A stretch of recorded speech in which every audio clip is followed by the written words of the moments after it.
Hello students, how are you. तो इस video में हम क्लास 5th सोशल साइंस का chapter number 14 the world from 1914 to 1945 का पार्ट 2 कवर करेंगे। फर्स्ट पार्ट में हमने क्या कवर किया था? फर्स्ट वर्ल्ड वार को कवर किया था। अब सेकंड पार्ट में हम सेकंड वर्ल्ड वार को कवर करेंगे।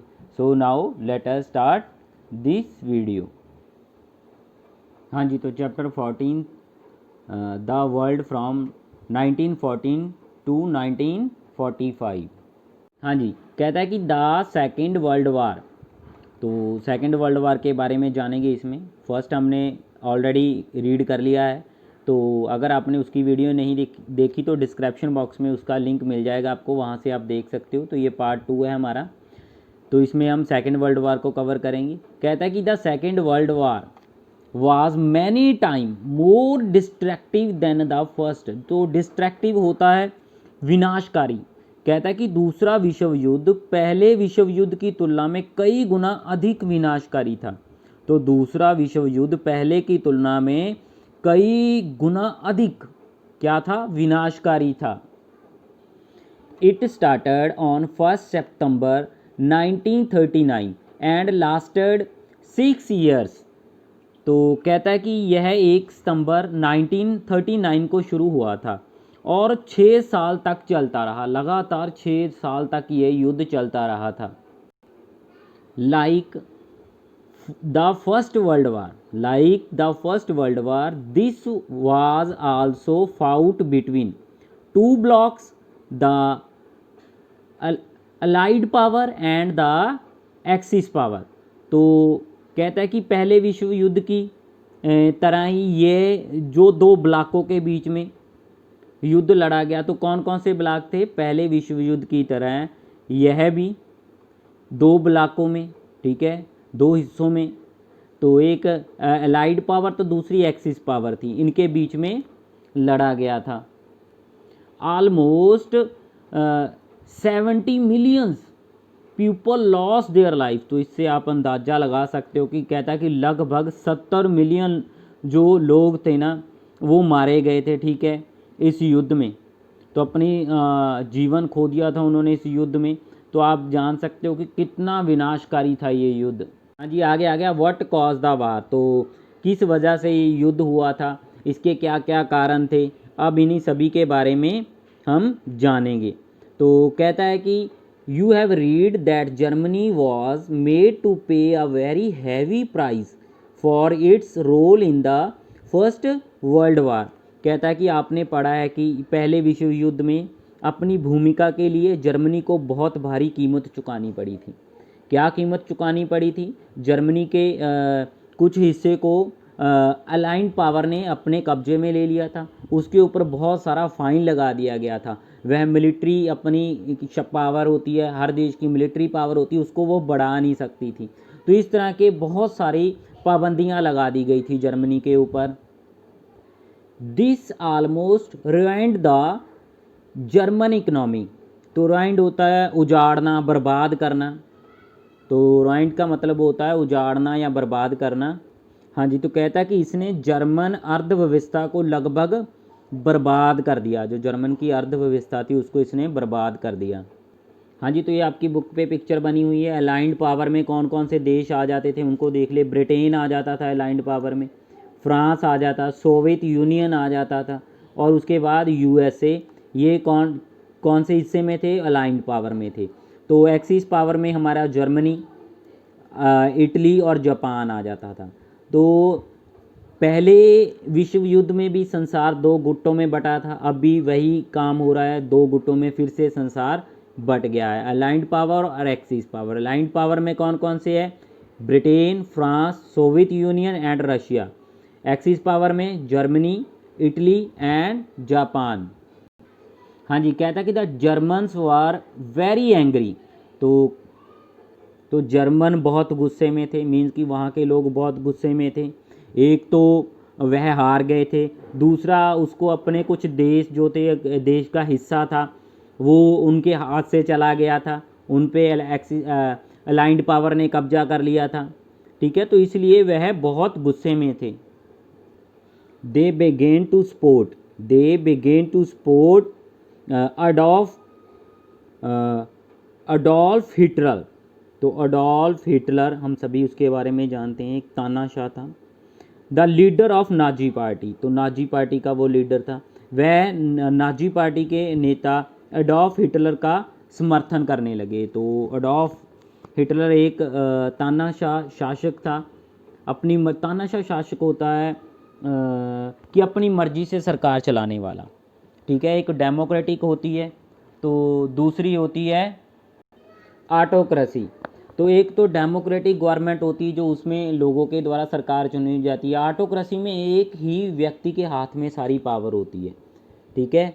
तो एडॉल्फ हिटलर ऐसा व्यक्ति था जिसके हाथ में सारी पावर आ गई थी बाद में। Hitler promise to restore the glory of Germany. तो ग्लोरी होता है खोई हुई शान जो थी उनकी। तो कहता है कि हिटलर ने जर्मनी की खोई हुई शान को बहाल करने का वादा किया।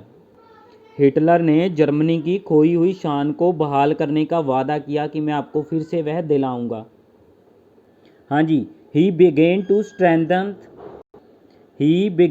Strengthen the military to expand the German empire. तो एक्सपेंड होता है बढ़ाना, ठीक है, तो विस्तार करना।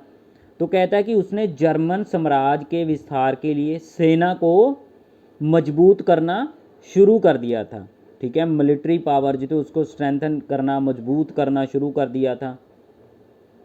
The rising military might of Germany alarmed the other European powers. तो जर्मनी की बढ़ती सेना ने अन्य यूरोपीय जो शक्तियां थी उनको चिंता में डाल दिया कि जर्मनी अपनी पावर बढ़ा रहा है, पता नहीं ये क्या करेगा। तो दूसरे जो देश थे वो चिंता में आ गए थे। हाँ जी, आगे कहता है कि Britain and France decide to take a combined stand against Hitler. तो अब ब्रिटेन और फ्रांस ने हिटलर के खिलाफ एक संगठन बनाने की घोषणा की। तो उसके अगेंस्ट एक स्टैंड लेना शुरू कर दिया कि ये पावर बढ़ा रहा है, कल को हमारे पे अटैक ना कर दें। हाँ जी, when Hitler attacked Poland with a desire to next होता है कब्जा करना, हड़पना किसी देश का कुछ हिस्सा। तो Britain and France declared war on Germany. तो कहता है कि जब हिटलर ने पोलैंड पर, ठीक है, जो पोलैंड था उसके ऊपर कब्जा करना चाहा, ठीक है, उसके ऊपर हमला कर दिया पोलैंड के ऊपर। जब हिटलर ने पोलैंड के ऊपर कब्जा करने के लिए हमला कर दिया, ठीक है, उसकी ज़मीन को हड़पना चाहता था, तो तब ब्रिटेन जो फ्रांस था ना, इन्होंने जर्मन के विरुद्ध युद्ध की घोषणा कर दी, ठीक है। तो अब हिटलर ने किसके ऊपर हमला किया था? पोलैंड के ऊपर हमला करके उसकी ज़मीन को हड़पना चाहता था, ठीक है। तो इसको देखते हुए ब्रिटेन और फ्रांस ने जर्मनी के विरुद्ध युद्ध की घोषणा कर दी थी। Soon other countries in Europe joined either of the two warring parties. तो वॉरिंग होता है परस्पर विरोधी गुट, युद्धरत कह सकते हैं हम कि दोनों गुटों में से एक के साथ, ठीक है, दो गुटों में से एक के साथ। मीन्स कि जल्द ही यूरोप के दूसरे देशों ने, ठीक है, दोनों युद्धरत दलों में से एक में शामिल हो गए, ठीक है। तो दो दल थे, दूसरे अब देश थे ना, जो धीरे धीरे करके दोनों में से एक या कोई उसके साथ हो गया या कोई उसके साथ हो गया, एक एक के साथ शामिल होना शुरू कर दिया। 10 बिगिन द सेकेंड वर्ल्ड वार। इस तरह सेकेंड वर्ल्ड वार जो शुरू हो गई। How was the war fought. तो युद्ध कैसे लड़ा गया, अब इसके बारे में देखते हैं। The war was fought on land, air and water. तो कहता है कि युद्ध जो था भूमि, एयर हवा में और पानी में लड़ा गया। Poison gas was used on soldiers and civilian alike. हाँ जी, कहता है कि सैनिकों और नागरिकों पर, तो सिविलियन नागरिक हो गए, नागरिकों पर सामान्य रूप से जहरीली गैस का उपयोग किया गया, ठीक है, दूसरों को नुकसान पहुंचाने के लिए, ठीक है। तो उनके ऊपर जहरीली जो गैस थी उसका उपयोग किया गया। देयर वर एयर रेड्स, तो कहता कि हवाई हमले हुए, and bombs were dropped on cities, और शहरों पर बम्ब गिराए गए। Many cities raze to the ground, तो कई शहर ज़मीन में धंस गए। इतनी बमबारी हुई कि कई शहर ज़मीन में धंस गए। हाँ जी, आगे कहता है कि warships and submarines were used by both sides to gain advantage at sea. तो अब क्या हुआ कि वारशिप होते हैं, जो शिप होते हैं, लड़ाई वाले शिप होते हैं, ठीक है, लड़ाई के लिए स्पेशली इनको तैयार किया होता है, युद्ध के लिए लड़ने के लिए शिप तैयार होते हैं। तो वह शिप, और कहता है सबमरीन्स होगी हमारी पनडुब्बियाँ, ठीक है, पनडुब्बियाँ जो पानी के बीच में भी चले जाती है, ऊपर भी आ सकती है। तो कहता है कि वारशिप और पनडुब्बियों का उपयोग समंदर में लाभ प्राप्त करने के लिए दोनों पक्षों द्वारा किया गया, तो दोनों साइडों से इनका प्रयोग किया गया।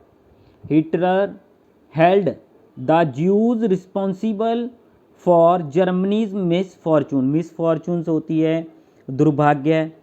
कहता है कि हिटलर ने यहूदियों को जर्मनी के दुर्भाग्य के लिए जिम्मेदार ठहराया। He had them send to labour और कंसंट्रेशन कैंप्स, तो कहता है कि उन्हें मज़दूरों के लिए, ठीक है, यहाँ एकाग्रता शिविरों में भेज दिया गया था। तो कंसंट्रेशन कैंप हमने देखा था कि यहाँ पे लोगों को रखा जाता था, उनके ऊपर अत्याचार किए जाते थे, ठीक है, तो उनको भूखा भी रखा जाता था। तो इस तरह के कंसंट्रेशन कैंपों में उनको भेज दिया गया। किनको? ज्यूज, जे तो यहूदी जिसको बोल देते हैं उनको। The condition in these camps were inhumans, तो कहता है कि इन शिविरों में स्थितियां अमानवीय थी कि उनके ऊपर बहुत ज़्यादा अत्याचार होता था जो लोग यहाँ पे रखे जाते थे। द ज्यूज वर टॉर्चर्ड, तो यहूदियों पर अत्याचार किया गया। It is estimated that more than 6 million Jews died in these camps, कहता है कि यह अनुमान है कि इस शिविरों में 6 मिलियन से अधिक ज्यूज की मृत्यु हुई। This event is known as the holocaust, तो हॉलोकॉस्ट होता है प्रलय, तो इस घटना को प्रलय के नाम से जाना जाता है। इतने सारे जो यहूदी थे उनको मारा गया, तो इस घटना को वह एक प्रलय के रूप में जानते हैं। उसको क्या बोलते हैं इंग्लिश में? हॉलोकॉस्ट के नाम से जाना जाता है। The war also spread to the Pacific region, तो रीजन होता है इलाका। कहता है कि युद्ध जो था स्प्रेड होता है फैलना, पैसिफिक क्षेत्र तक फैल गया था, पैसिफिक ओशियन है उस सारे क्षेत्र तक ये फैल गया था। Japan won major victory here, तो जापान ने इधर बड़ी जीत दर्ज की। ऑन 7 दिसंबर 1941 जापान अटैक्ड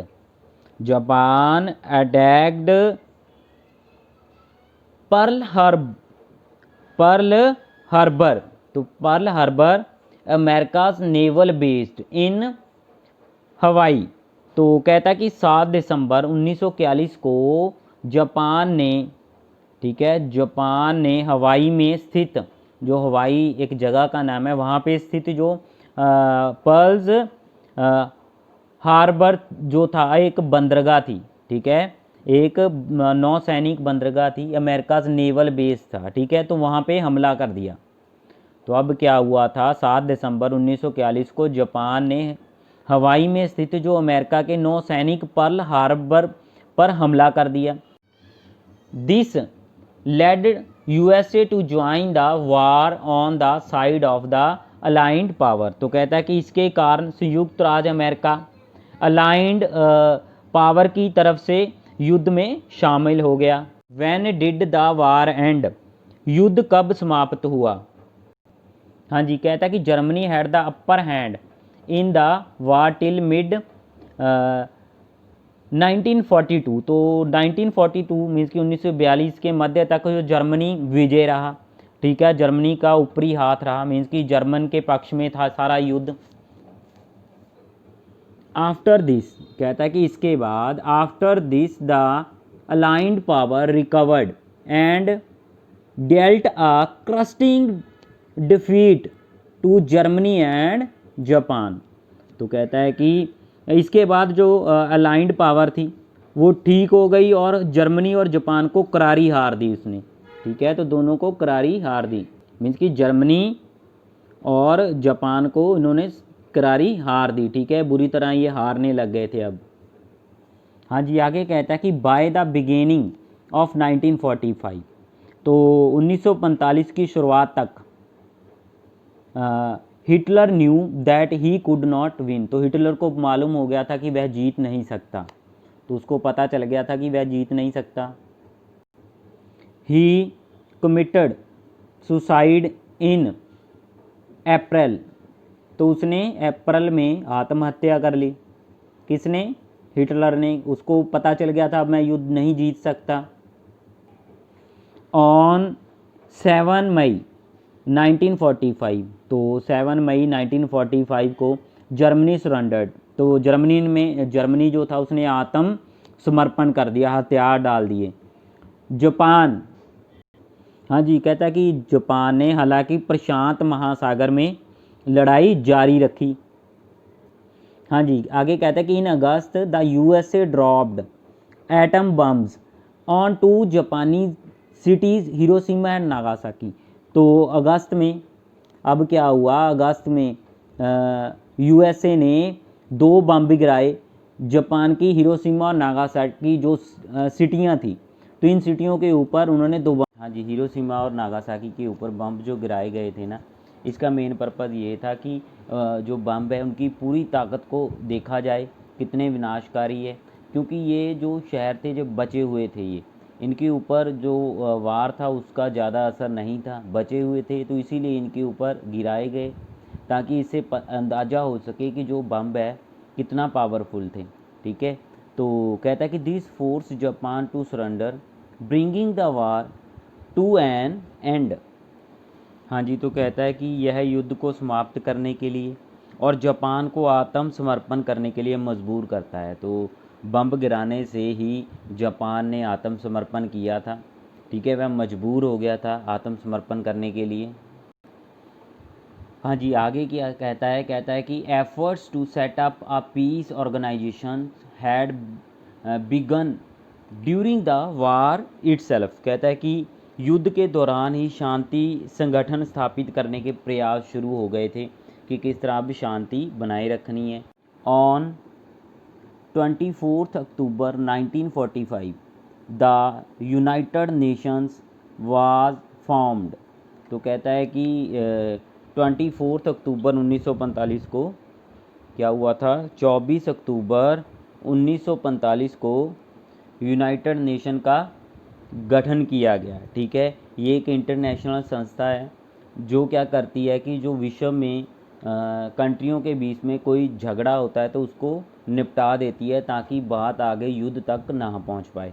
ठीक है, तो पहली जो विश्व युद्ध हुआ था उसके बाद क्या बना था, लीग ऑफ नेशन बनाया गया था, पर वो इतना सक्सेसफुल नहीं हुई थी, उसी के कारण अभी दूसरा युद्ध हो गया था। ठीक है, अगर वह सक्सेसफुल रहती तो दूसरा विश्व युद्ध नहीं होना था। अब दूसरे विश्व युद्ध के बाद यूनाइटेड नेशन बना दी गई, जो भी कंट्री का झगड़ा होता है यहाँ पे बैठ के वह इसको सॉल्व कर लेते हैं।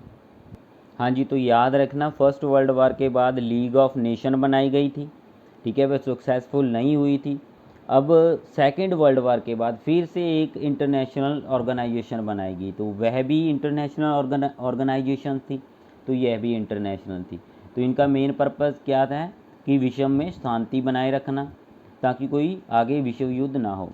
You will read about it in lesson 19, तो आप यूएनओ के बारे में, यूनाइटेड नेशन के बारे में लेसन 19 में पढ़ोगे। हाँ जी, तो ये नागासाकी में बम के बाद का दृश्य है, ये देख सकते हो आप। इसको कहते हैं the atom bomb, the atomic bomb mushroom cloud over Nagasaki after it was bummed on 9 अगस्त 1945। तो कहता है कि 9 अगस्त 1945 को बमबारी के बाद, ठीक है, बमबारी के बाद नागासाकी के ऊपर परमाणु बम का बादल बना हुआ, तो इसको इस तरह का बादल बन जाता है, तो इसको हम मशरूम क्लाउड बोलते हैं, ठीक है। तो जो युद्ध के बाद जो बम गिराते हैं ना युद्ध में, तो जहाँ पे एटम बम गिराया जाता है तो ऊपर इस तरह बादल बन जाता है, पूरे के पूरे जो धरती होती है उस एरिया में जिसमें बम गिरता है, तो पूरे का पूरा डार्क बन जाता है, नीचे धरती पे कुछ दिखाई नहीं देता, इतना टेम्परेचर इंक्रीज़ हो जाता है कि सारा कुछ एक प्लेन चादर के रूप में बिछा देते हैं, बिल्डिंगें वगैरह सब साफ़ कर देते हैं। तो ये बहुत ही डेंजरस होता है ये बम। हाँ जी, तो यहाँ पे कंसंट्रेशन कैंप्स इन पोलैंड की ये तस्वीर दी हुई है, यहाँ पे देख सकते हैं। तो कंसंट्रेशन कैंप कहाँ क्या थे कि यहाँ पे लोगों को रखा जाता था, ठीक है, पकड़ के, और उनके ऊपर बहुत सारे अत्याचार किए जाते थे, उनसे लेबर का काम करवाया जाता था, उनको भूखा रखा जाता था। तो जो जेल में काम किया जाता है कैदियों के साथ, वह व्यवहार यहाँ पे किया जाता था उनके साथ। तो आगे फैक्ट वाइज आ गया, Anne Frank was Jewish girl. तो एनी फ्रैंक जूइश गर्ल थी एक, ठीक है। To escape the Nazi her family went into hiding in 1942। हाँ जी, कहता कि नाजी से बचने के लिए उसका परिवार जो था 1942 में छिप गया था, ठीक है। They were found out and send to a concentration camps. तो कहता है उनको ढूंढ लिया गया और उनको कंसंट्रेशन कैंप जो बने हुए थे यहाँ पे आप देख सकते हो, तो उनमें इनको सेंड कर दिया गया, भेज दिया गया। Anne died there. तो जो एनी थी वहाँ पे उसकी मृत्यु हो जाती है, डाइड देयर इन 1945। तो 1945 में एनी की मृत्यु हो जाती है। The diary she wrote in hiding was published as the diary of a young girl. तो जो डायरी थी उसने छुप के लिखी हुई थी, वह डायरी जो उसने छुप के लिखी हुई थी, सबसे छुपा के वो लिखी हुई डायरी थी जो उसकी, तो उसे एक युवा लड़की की डायरी के रूप में प्रकाशित किया गया। तो उसे the diary of a young girl के रूप में प्रकाशित किया गया, इस नाम से उस डायरी को प्रकाशित किया गया। जो उसने लिखा था उसको बताया गया कि क्या क्या वहाँ पे होता था, किस तरह अत्याचार होते, सारा कुछ उसमें बताया गया है। हाँ जी, वर्ड्स टू नो तो हमने ऑलरेडी कर ही लिए हैं, तो क्विक रिकैप को जल्दी से देख लेते हैं। कहता है कि the first world war 1914 to 1918 was fought between the allied power and the central power. तो जो फर्स्ट वर्ल्ड वार थी 1914 से 1918 तक चली, तो एलाइड जो पावर थी और सेंट्रल पावर के बीच में थी। संसार दो गुटों में बटा था, एलाइड पावर और सेंट्रल पावर, इनके बीच में लड़ी गई थी। The allied power emerged victory. तो इसमें अलाइंड पावर को विक्ट्री मीन्स की महान जीत प्राप्त हुई थी इसमें, तो अलाइंड पावर जीत गई थी इसमें। क्लियर है, मीन्स की जो अलाइंड पावर की जो सत्ता थी, ठीक है, वह विजय हुई, उनकी जीत हुई। The treaty of Versailles was signed in 1919। तो अब क्या हुआ था, 1919 में वर्साई की संधि साइन की गई। ट्रेटीज होता है संधि, ठीक है, वर्साई की संधि साइन की गई। The league of nation was formed. तो फर्स्ट वर्ल्ड वार के बाद लीग ऑफ नेशन बनाई गई थी ताकि आगे कोई फ्यूचर में कोई इस तरह का विश्व युद्ध ना हो। तो लीग ऑफ नेशन एक इंटरनेशनल ऑर्गेनाइजेशन थी जो देशों के बीच में से कोई भी गंभीर समस्या है तो वहीं पे उसको सुलझा देते थे। तो पर ऐसा नहीं हुआ, ये सक्सेसफुल नहीं हुई, तो उसके बाद भी सेकेंड वर्ल्ड वार हुई थी। आगे कहता है कि the world's economy faced a severe depressions during the year 1929 to 1933। हाँ जी, कहता है कि 1929 से 1933 के बीच में, ठीक है, संसार को आर्थिक मंदी का सामना करना पड़ा, ठीक है। तो संसार को एक महान आर्थिक मंदी, सीवियर आर्थिक मंदी का सामना करना पड़ा, कह सकते हो कि गंभीर आर्थिक मंदी। तो आर्थिक मंदी क्या था, जिसमें बैंक्स बंद हो जाते हैं, ठीक है, पैसे की कमी हो जाती है, लाखों करोड़ों लोगों की जॉब्स जो होती हैं वो छूट जाती है, ठीक है। तो इस तरह की जो कंडीशन होती है उसको हम आर्थिक मंदी बोल देते हैं। तो ये टाइम था सेकेंड वर्ल्ड वार के बाद आया था। तो Europe and America were severely affected. तो कहता है कि यूरोप और अमेरिका बुरी तरह प्रभावित हुए। तो ये सबसे ज़्यादा ये प्रभावित हुए थे यूरोप अमेरिका। तो कहता है कि the second world war 1939 to 1945 was fought between the allied power and the axis power. तो सेकेंड जो वर्ल्ड वार थी, फिर संसार दो गुटों में बटा था। एक था अलाइंड पावर, दूसरे थे एक्सिस पावर। तो उनके बीच में से फिर युद्ध हुआ। The axis power were defeated. तो इसमें एक्सिस पावर हार गए थे। डिफीटेड होना हराना या हारना, तो मीन्स पराजित, ठीक है, पराजित होना, हारना। तो एक्सिस पावर इस युद्ध में हार गए थे। हाँ जी, तो इसी के साथ हमारा ये चैप्टर कंप्लीट होता है। वीडियो अच्छी लगी तो चैनल को सब्सक्राइब करके घंटी वाला बटन प्रेस कर देना, ताकि मेरी आने वाली वीडियो का नोटिफिकेशन आप तक पहुंच पाए। Thanks for watching this video.